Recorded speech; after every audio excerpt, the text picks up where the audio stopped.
ग्वालियर की सड़कों पर खुलेआम बाबा साहब का पोस्टर जलाया जाता है। हालांकि ये पहली बार नहीं है। अगस्त 2018 में भी दिल्ली के जंतर मंतर में संविधान की प्रतियां जलाई गई थी और रोजाना ऐसी खबरें निकल कर आती है कि कहीं बाबा साहब की मूर्ति पर कालिक पोत दी गई या कहीं मूर्ति को खंडित कर दिया गया। ये लोग सोचते हैं कि बाबा साहब की मूर्ति को खंडित करके या उनका पोस्टर जला करके वे संविधान और अम्बेडकरवाद को इस देश से मिटा देंगे।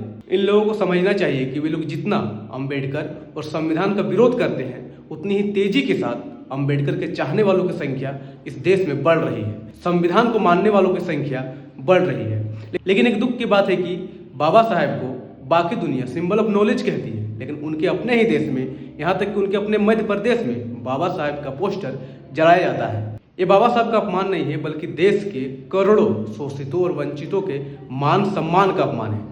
बाबा साहब का अपमान यानी उन करोड़ों शोषितों वंचितों के मान सम्मान का अपमान है जिनको बाबा साहब ने संवैधानिक अधिकार दिलाए हैं, जिनको इससे पहले वो अधिकार नहीं थे जो आज संविधान के तहत इनको मिले हैं।